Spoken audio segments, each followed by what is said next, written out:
حضور علیہ الصلاۃ والسلام اپنی سالگرہ نہیں، آپ ہر ہفتے اس دن کو مناتے تھے، اور ہر ہفتے ایسے مناتے تھے کہ اس دن عبادت کرتے تھے، روزہ رکھتے تھے۔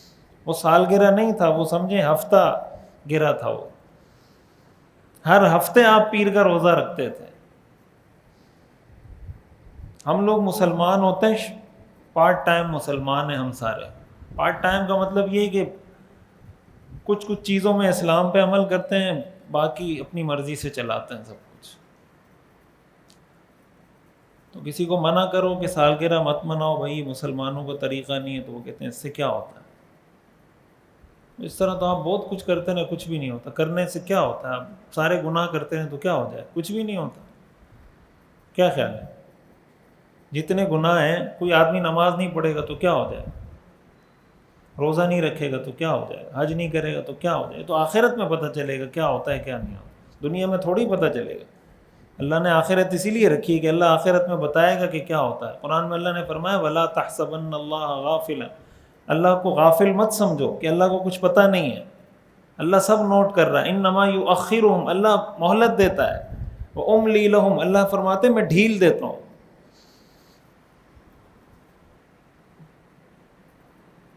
تو ہمارے ہاں جو سیلیبریشن ہے یا کسی دن کو منانا ہے، وہ مختلف دن ہمارے ہاں منائے جاتے ہیں۔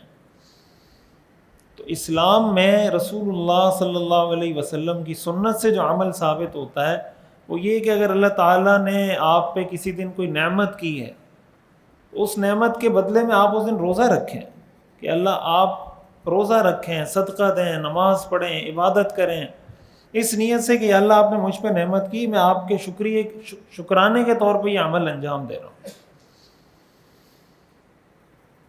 لیکن اگر آپ روزہ رکھیں گے، کس کو پتہ چلے گا آپ نے روزہ رکھا ہے؟ پتہ چلے گا؟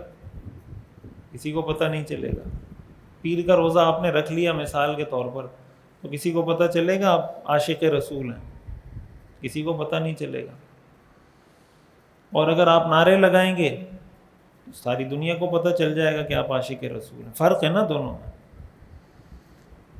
دونوں میں فرق ہے۔ ایک میں ساری دنیا کو پتہ چل رہا ہے آپ عاشق رسول ہیں، حالانکہ جو سنت پہ عمل نہیں کرتا وہ عاشق رسول نہیں ہے۔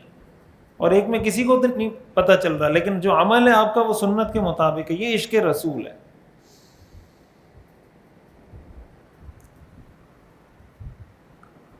تو میں یہ عرض کر رہا تھا کہ محرم کا جو مہینہ ہے، حضرت موسیٰ علیہ السلام کو اللہ تعالیٰ نے نجات 10 محرم کو عطا فرمائی، اور بھی احادیث میں اس کے مختلف فضائل ہیں۔ اسلامی تاریخ میں محرم کا جو مہینہ ہے، اس کی جو خصوصی جو واقعہ ہے وہ حضرت حسین رضی اللہ تعالیٰ عنہ کی شہادت کا واقعہ ہے۔ ہمارے ہاں ایک مسئلہ یہ بھی ہے کہ ہم اپنی جتنی دینی شخصیات ہیں ہم ان کا تذکرہ کرتے ہیں، اور ان کے تذکرے میں ان چیزوں کو ہائی لائٹ کرتے ہیں، یا ان چیزوں پہ زیادہ ڈسکشن کرتے ہیں، یا ان چیزوں پہ زیادہ بات کرتے ہیں جس کا ہماری پریکٹیکل لائف سے تعلق نہیں ہوتا،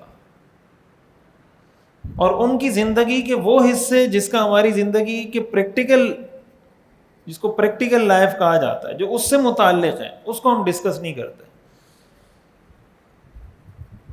مثال کے طور پر ہمارے ہاں سیرت کے جلسے ہوتے ہیں، تو سیرت کے جلسے میں سیرت بیان نہیں ہوتی، سیرت کے جلسے میں حضور علیہ الصلاۃ والسلام کی صورت بیان ہوتی، آپ کا چہرہ مبارک ایسا تھا، آپ کی زلفیں ایسی تھی، آپ چلتے ایسے تھے، آپ کی آنکھیں ایسی تھی، دندان مبارک، یہ صورت ہے، یہ سیرت نہیں کہلاتی۔ سیرت کا مطلب یہ کہ آپ علیہ الصلاۃ والسلام کیسے شوہر تھے تاکہ میں اس طرح کا شوہر بنوں، آپ علیہ الصلاۃ والسلام کیسے پڑوسی تھے تاکہ میں اس طرح کا پڑوسی بنوں، آپ علیہ الصلاۃ والسلام کیسے والد تھے تاکہ میں اس طرح کا والد بنوں، آپ علیہ الصلاۃ والسلام کیسے حکمران تھے تاکہ ہمارے حکمران ان کی طرح بننے کی کوشش کریں، آپ علیہ الصلاۃ والسلام کس طرح کے سپہ سالار تھے، کس طرح کے کمانڈر تھے تاکہ ہمارے فوجی، ہمارے سپہ سالار اس طرح بننے کی کوشش کریں، یہ سیرت ہے۔ آپ علیہ الصلاۃ والسلام دن کیسے گزارتے تھے، آپ مسجد میں آپ کا طریقہ کار کیا ہوتا تھا، چھوٹوں کے ساتھ آپ کا رویہ کیا تھا، بڑوں کے ساتھ کیا تھا، بازار میں جب جاتے تھے کیا رویہ ہوتا تھا، خرید و فروخت کیسے کرتے تھے، کسی کو ہدیہ دینا ہوتا تھا تو کیسے دیتے تھے، کسی سے ہدیہ قبول کرنا ہوتا تھا تو کیسے کرتے تھے. یہ سیرت ہے. تو آپ مسلمانوں میں آپ سروے کروا کے دیکھ لیں، اوورآل جتنی ہماری مسلم کمیونٹی ہے، جتنے مسلمان پوری دنیا میں آباد ہیں، تو شاید ہی آپ کو کوئی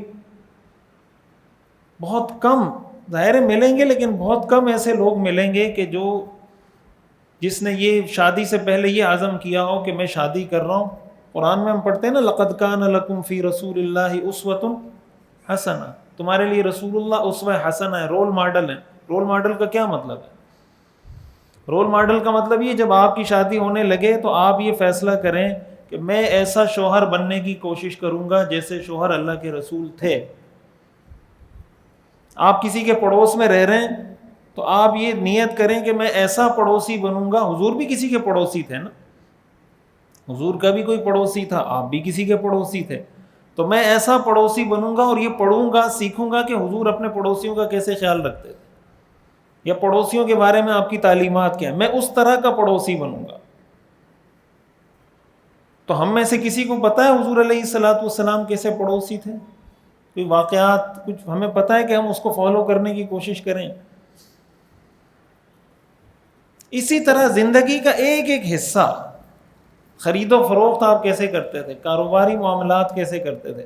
حضرت خدیجہ رضی اللہ تعالیٰ عنہ سے آپ نے مال تجارت لیا، شام گئے تجارت کے لیے، بزنس کرتے تھے نا، تجارت کرتے تھے آپ نے حضرت خدیجہ سے انویسٹمنٹ لی، باہر گئے بزنس کیا، حضرت خدیجہ کو پروفٹ دیا، پروفٹ واپس کیا.